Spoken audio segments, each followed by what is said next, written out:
Se você tivesse que definir em apenas uma palavra o seu tempo na UFES, qual seria ela? Desafios. Orgulho. Proveitoso. Felicidade. Prazer. Resiliência. Trabalho. Feliz. Construção. Enriquecedor. Desbravador. É oportunidade. Alegria. Vida.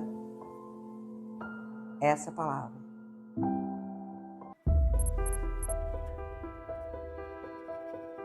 Curso de História, a criação da antiga Faculdade de Filosofia, Ciências e Letras, FAFI, tem a ver do momento específico da história capixaba. Em 1950 vão ter as eleições para governadores e dois candidatos vão estar disputando essa eleição.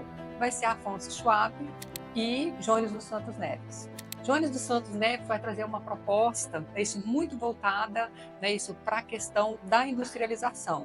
Mesmo porque Jones dos Santos Neves, ele foi esse interventor federal lá em 1943, foi Getúlio Vargas, isso que o instituiu como interventor aqui no Espírito Santo. Então ele já vem com essa proposta de industrialização, de desenvolvimento, uma coisa muito envolvida nisso, pelas ideias, inclusive, nisso de Getúlio Vargas. E aí qual é a proposta que ele vai trazer? Ele vai investir em saúde, educação, que vai ser o carro-chefe da discussão dele, e habitação, e voltar para os trabalhadores. E aí, quando tem as eleições, vai ser, de certa forma, uma surpresa que quem vai ganhar as eleições, vai ser o Jones dos Santos Neves.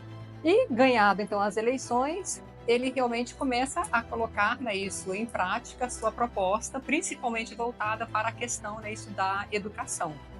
E vai ser, então, em 1951, ele vai fundar, vai criar a Faculdade de Filosofia, Ciências e Letras. Ela só vai funcionar no segundo semestre de 1953. Quais eram os cursos que eram oferecidos na Faculdade de Filosofia, Ciências e Letras? Pedagogia, Filosofia, Letras Neolatina, Letras Anglo-Germânica e o curso de História e Geografia. Então, o curso de História, ele nasce junto com o curso de História e Geografia. Com isso, quando chegou em maio de 54, e já no último ano do governo dele, que ele saiu em janeiro de 55, ele então cria a Universidade do Espírito Santo, a Universidade Estadual. Eu entrei na década de 50, era aquela coisa mesmo do Estado Nacional. É o Estado Nacional. O Brasil é o Estado Nacional. Tem que ser assim. Muito forte, muito bonito, mas graças a o que os heróis faziam, o que os heróis construíam, o que eles queriam. Nada da sociedade.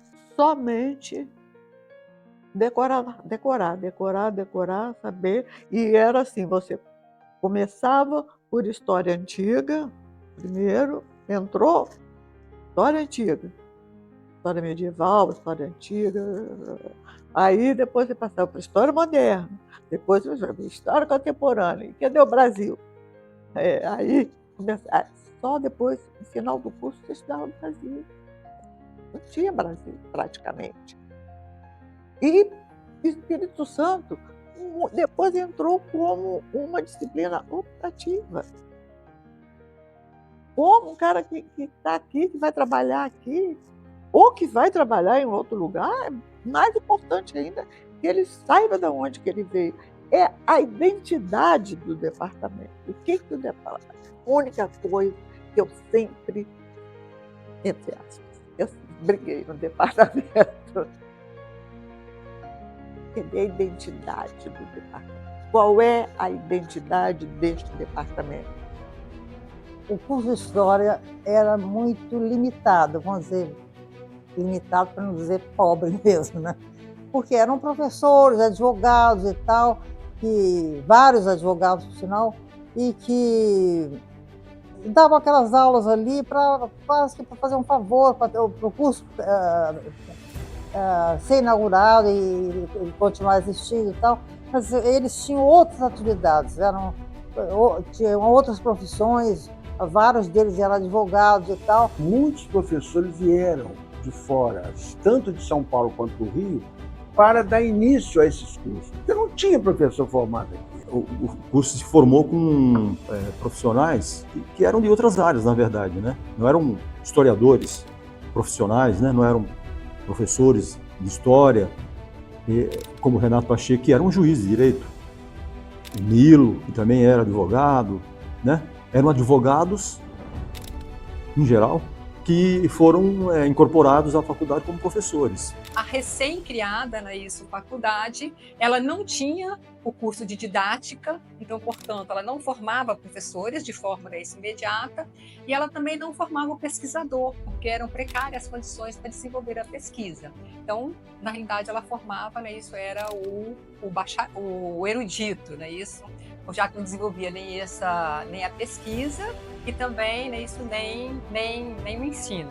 Já que não existia de imediato essa formação desses professores, por que quem queria ser professor de história ou quem queria ser professor de geografia ou que fosse filosofia, pedagogia, porque tinha as outras licenciaturas, eles tinham que ir para a Faculdade de Filosofia, Ciências e Letras do Rio de Janeiro, e lá nessa faculdade eles faziam um curso de didática.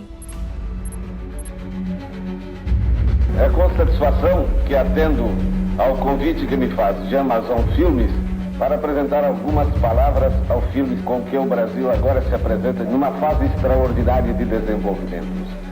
A sua dimensão imensa continental está sendo rasgada por estradas que ligam em todas as direções o solo brasileiro. Em 61, a universidade foi federalizada. Tinha um deputado federal, Dirceu Cardoso, e ele então entregou Juscelino antes de sair do Palácio do Planalto para passar a faixa, e ele sancionou a lei que federalizou. Atenção, o senhor presidente da República deixou a sede do governo, deixou a nação acéfala.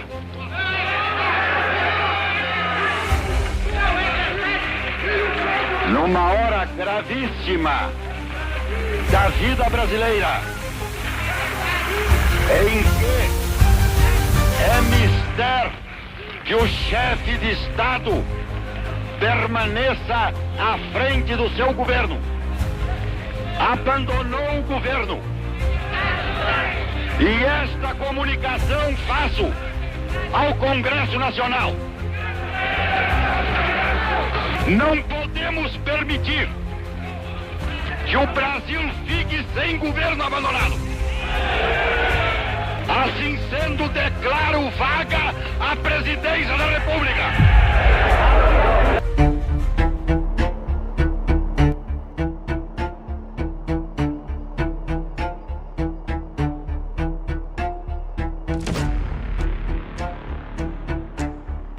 O curso de História, e penso que todos os cursos de graduação, eles sofreram muito durante a ditadura militar, porque para os militares, a educação, especialmente a universidade, ela tinha que ser administrada em dois aspectos, em duas bases: segurança, para impedir que qualquer tipo de subversão, de tentativa de mobilização social acontecesse a partir das universidades. E desenvolvimento. A universidade ela tinha que ser criada, ampliada, reformada para estar trabalhando nesse projeto de desenvolvimento, chamado Brasil Grande, bem dentro do espírito do milagre econômico brasileiro. Cerca de quase 10 reitores foram afastados a partir de 1964, inclusive o reitor da UFS, o professor Manuel Xavier Paz Barreto, foi um dos reitores que foi afastado em 1964. Eu cheguei aqui em 73, em agosto de 73, para estudar. Estava em plena ditadura. Os professores lá nessa época eram todos adeptos do sistema militar, do regime, né? Então, não houve movimentação, não, porque já estava tudo bem acomodado. Mas nós, alunos que pensávamos mais politicamente, a gente sentia uma opressão, sabe? Um ambiente meio opressivo. O clima que existia no departamento nesse período da ditadura, era um clima ruim, não era legal. A reação, que eu saiba, e pelo que me contaram, foi o silêncio, porque as notícias eram péssimas. Quem quem começasse a falar sumia até, né? Entendeu? Então o medo dominava. O medo dominava. E dominou um bocado de tempo, né? A partir de 1971 começou a funcionar dentro da UFES um órgão de informação chamado Assessoria de Segurança e Informação, ASE, que fazia todo o monitoramento, toda a vigilância da vida acadêmica, política e profissional de todo mundo que atuava dentro da universidade. Isso queria dizer o quê? Queria dizer que um livro não era comprado sem a anuência desse órgão, não havia cerimônia de formatura antes que o chefe desse órgão autorizasse o nome do paraninfo, do professor homenageado, lesse os discursos. Além disso, professores foram perseguidos por conta de posicionamentos políticos pregressos, estudantes foram presos, houve uma grande onda repressiva aqui na universidade entre dezembro de 1972 e janeiro de 1973, que levou para a prisão, para o 38º BI, que fica ali em Vila Velha, quase 30 estudantes da universidade. Muitos foram torturados, outros foram presos, foram processados em inquéritos policiais militares. Cerca de meia dúzia desses estudantes foram expulsos da universidade e enquadrados num outro instrumento da ditadura chamado Decreto 477, que dava direito de proibir que esses estudantes se matriculassem durante 3 anos. Então, esse é um aspecto. Você dá um novo campus, você cria novos prédios, você amplia o número de vagas, mas ao mesmo tempo você aumenta a vigilância, essa vigilância direta.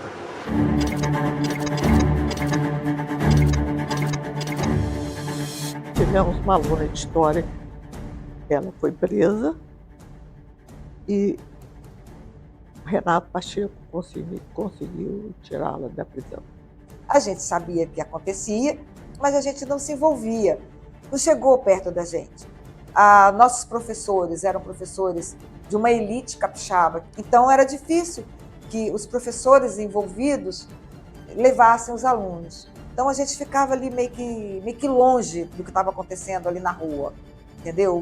Pelo menos a minha turma de história ocorreu essa distância. A gente sabia de situações, né, de informantes, de que a gente podia comentar, mas tinha que ter um certo cuidado, porque se suspeitava. Na verdade, a gente não sabia efetivamente se tinha informante ou não, mas sempre parava uma dúvida. Eu sei que os professores tinham cuidado. Tinham cuidado porque estava sujeito a ter um espião ali no meio, sabe? E tinha gente que era apontado como espião mesmo. Eu não sei se era verdade ou se era boato, não sei o que era, mas dá um pouco de medo.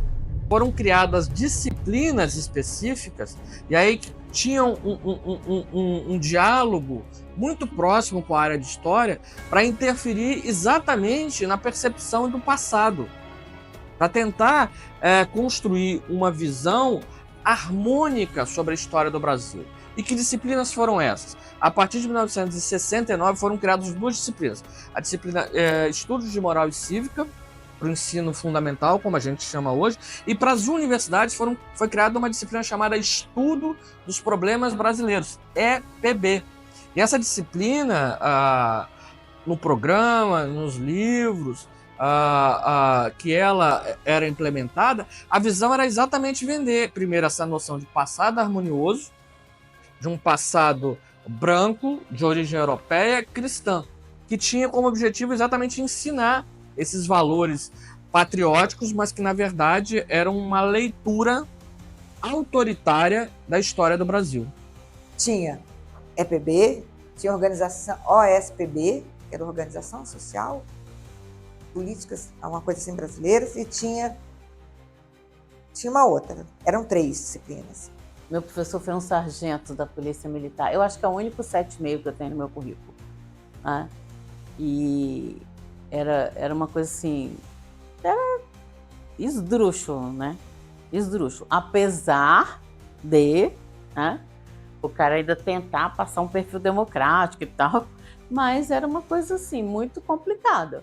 Era muito evidente que era um curso de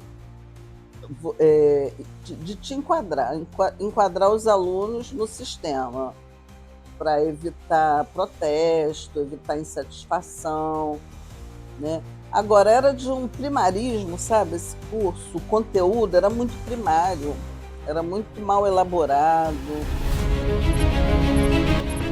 A ilha de Vitória, quando foi descoberta, era habitada por índios tupi. Esses índios plantavam milho, hoje da Praça Costa Pereira até o Saldanha da Gama, em roças no alto, na beira do morro, porque Vitória era só morro e mangue. O homem é que depois conquistou ao mar os territórios aqui do centro da cidade. E essas roças a gente chamava de capixaba. Por isso, até hoje, o morador daqui é chamado de capixaba. Mas eu acho que o Espírito Santo não é mais esse coitadinho que precisava de tantos incentivos, né? O Espírito Santo já caminha sozinho. A ideia do fracasso do Espírito Santo, ela vem de uma interpretação, né, de uma formulação distorcida da história do Brasil.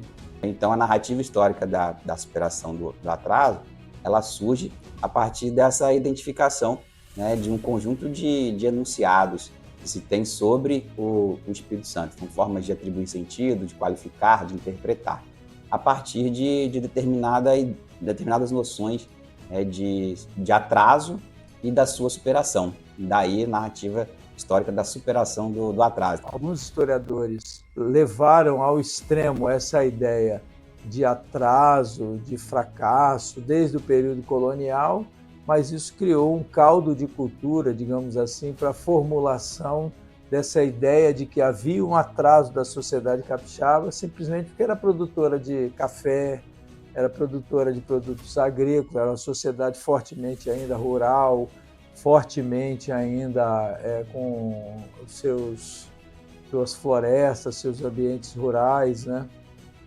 Então, essa ideia de que precisava ser modernizado. A ideia de superação, a ideia de atraso da sua superação, ela faz parte de uma identidade histórica forte no Espírito Santo. Os projetos políticos de Espírito Santo, né, desde o final do século XIX, nesse século XX, aí a gente está falando de Primeira República, né, posteriormente, na década de 40 e 50, né, até a formulação dos grandes projetos industriais, e até mesmo no século XX, né, século XXI, a gente vê aí uma tentativa de recuperar, né, essa noção de atraso e de superação. A ideia de fracasso, ela não se sustenta. Nós temos aqui todos os elementos administrativos, né, políticos, econômicos, culturais, sociais, religiosos, que tem em todos os espaços ultramarinos portugueses. A Regina Hess, por nossa amizade, com afeto, admiração e carinho. Kleber Maciel. Estamos com o professor Kleber Maciel, do Departamento de História da Universidade Federal do Espírito Santo. Professor Kleber, qual o papel negativo da educação na transmissão de ideias racistas na escola? A gente percebe que, principalmente as escolas de primeiro e segundo graus, né, e mesmo na universidade, a bibliografia ainda reproduz uma visão negativa da comunidade não branca, principalmente índios e negros, né? E o próprio processo, a escola coloca, né, o processo de formação da população brasileira, destacando as qualidades, né, boas da população branca, ou da tradição, ou da herança dos portugueses e espanhóis, e as qualidades negativas que teriam sido transmitidas para a população brasileira, como ela está hoje, pela população índia e principalmente negra, né? Kleber era amicíssimo meu. Ele era brilhante e bom. Ele era uma pessoa boa, uma pessoa assim, amiga. Eu acho que ele deu uma grande projeção à questão racial, mesmo na UFES. Porque é absurdo na universidade ter preconceito, como tinha o departamento, eu notava uma certa antipatia dele. A palavra certa que eu notava, que eu sentia, era isso. E eu ia sentar do lado dele para dar apoio a ele. Eu fiquei muito, gostava dele demais. Pena, eu sinto uma pena quando eu vi, eu estava no ônibus de Cachoeiro para cá, abri o jornal, a notícia da morte dele. Eu não me conformo, uma coisa que eu não me conformo, porque para mim foi um dos maiores amigos que eu tive na vida. E a importância de Kleber para mim é exatamente trazer assuntos que não eram assuntos característicos do curso de História do Espírito Santo. Né? Ele vem para Espírito Santo, ele vem trabalhar com o Brasil, trazendo a história de pretos e pardos, trazendo candomblé, trazendo umbanda, né? Falando da questão de quilombos, coisa que a história tradicional do Espírito Santo jamais ousou contar. Então, essa é a grande importância de Kleber, né? Kleber inaugura um novo Espírito Santo na disciplina dele. Eu não sei se o curso tem ideia do que ele representou. Ele é romper paradigma. Tá? Se você pensa em todos os outros professores que vieram antes de Kleber, o departamento de História nunca tinha tido professor preto.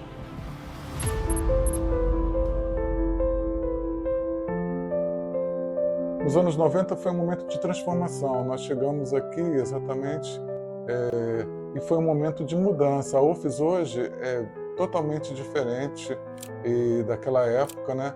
Graças, acho que, a essa geração que entrou nos anos 90, né? E nos anos 2000, né? Outra coisa também que nós sentimos naquele momento é que o curso era muito voltado para as aulas, né? E tinha pouca pesquisa, né? Então não tínhamos pós-graduação, né? Então a preocupação toda era melhorar o curso para montarmos um curso de pós-graduação no futuro. A fundação da pós ela foi um processo difícil, não foi fácil, né? Porque nós começamos em 98, 99 a nos organizar para preparar o projeto. Depois viemos a obter aprovação em 2002 e implantação em 2003. A coisa que mais era difícil era a graduação achar que estava sendo abandonada. Era essa a coisa mais difícil para a gente, né? E a gente muitas vezes não conseguia uma boa comunicação com os alunos para informá-los de que não se tratava disso, era oportunidade para eles próprios o que nós estávamos construindo. A criação do programa de pós-graduação foi assim, um boom para o curso de História, principalmente para a História do Espírito Santo. E isso, eu diria a vocês, que revolucionou o próprio departamento de História, porque colocou o departamento em contato com as melhores escolas de produção historiográfica do país, nos permitiu captar mais bolsas, mais recursos para pesquisa e também nos colocou em diálogo com a comunidade internacional. Eu entrei na universidade, como diz, no início do século XXI, ali entre 2001 e 2002. Né? Primeiro que assim, a universidade naquele momento específico, e o departamento de História como consequência, estava bastante sucateado. Né?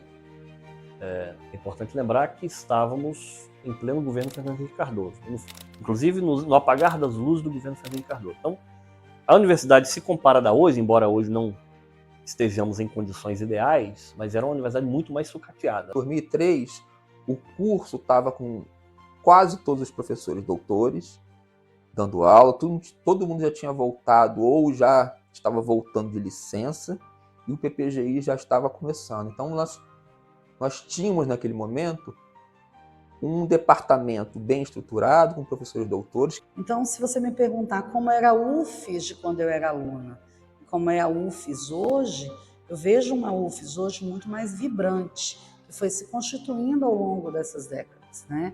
Eu estou falando de um curso que eu comecei em 96, terminei em 2000 e já comecei a trabalhar como substituta no curso de História no ano 2000. A gente não tinha pós-graduação aqui, eu fiz o mestrado na Federal Fluminense, o doutorado na UFRJ, mas nós não tínhamos nenhum programa de pós-graduação aqui. Então, quem queria seguir carreira tinha que dar um jeito de sobreviver fora desse ambiente, porque acabava na graduação. Hoje não, hoje a gente pode ter uma formação completa, de qualidade, gratuita, aqui no Espírito Santo. Isso criou muitas oportunidades. Eu acho que esse é o grande ganho que eu vejo desde o momento em que eu entrei como aluna até o momento atual que eu atuo como professora. Ser uma universidade pública, a gente tem que dar o retorno à sociedade. E esse retorno, para mim, vem como uma contribuição para o ensino, pesquisa. O Departamento de História, em alguma medida, é responsável, dentro da nossa área da historiografia, nossa área de pensamento histórico-científico, se a gente pensar assim, o Departamento de História é responsável pela construção, em alguma medida, do saber histórico no Espírito Santo.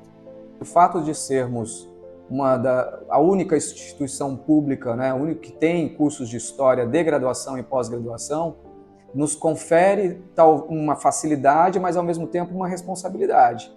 Cabe a nós, no Espírito Santo, né, assumirmos um compromisso de um ensino de qualidade, né, um ensino que seja sistemático, atento às demandas sociais, políticas, aos imperativos de ordem ética, né? Temos aqui um quadro de professores que são mais que competentes para ofertar o que eles têm de melhor, né? São professores já qualificados, com larga lista de publicações, né? Os alunos, eu acho que eles podem e devem explorar o que os professores têm. O aluno, quando ele entra aqui na universidade, ele certamente está com o melhor curso de longe de história aqui no estado. Nós temos uma universidade pública. Nessa universidade pública entra gente de todos os níveis socioeconômicos. E a universidade pública tem que se preocupar, a nível da graduação, em preparar gente que no caso da história, que se identifica com o estudo e que vai poder prestar um serviço adiante para a comunidade. Ou seja, preparar professores que amam o que fazem. E uma forma de amar o que faz e ser feliz depois na sua profissão, porque não é fácil ser professor de história. Tá? Você vai trabalhar na periferia, com crianças que estão mal alimentadas. Então, pelo menos, você tem que gostar daquilo. E para gostar daquilo, você tem professores que têm uma boa relação professor-aluno. Eu acho isso importante também, iniciar os alunos na pesquisa científica, mas estimular os alunos a amar o magistério. Acho que isso é o mais importante. Assim, na minha opinião, né, o mais importante é estimular os alunos a amarem a docência, amarem a sala de aula, que é o maior palco de um professor, de uma professora. Eu entrei no curso com uma expectativa de me tornar um professor de história que vai ensinar aquele monte de evento. Era a concepção que eu tinha, né? Aquela sequência cronológica de eventos lá. E aí, depois, com o tempo, eu percebi que havia ali a possibilidade do historiador, pesquisador, né, cara, da universidade. Aí tive essa experiência com a iniciação científica, com o mestrado. E depois eu percebi que não há dissociação, não há separação entre o professor e o historiador, cara. Mas quando eu entrei, eu tinha uma expectativa muito grande. Eu sempre gostei muito de história, né? No ensino médio, ensino fundamental, eu sempre adorei história. E quando eu cheguei aqui, é um baque muito grande, porque a gente tem uma ideia muito diferente do que é o estudo da história, né? A gente acha que a gente vai aprofundar o que a gente aprende na escola e a gente vê que não tem nada a ver. É que eu só tenho a visão de educação que eu tenho, né? As pessoas podem até discordar, mas assim, a visão que eu tenho, a forma como eu olho o mundo e as coisas da educação, a forma como eu olho os problemas, o modo como eu procuro fazer a gestão na secretaria, e para ficar apenas nesse exemplo, eu poderia falar do meu trabalho na própria universidade hoje, tem a ver com este percurso, né, no qual o curso de História constituiu uma etapa importante. Hoje, vocês devem se orgulhar do Departamento de História.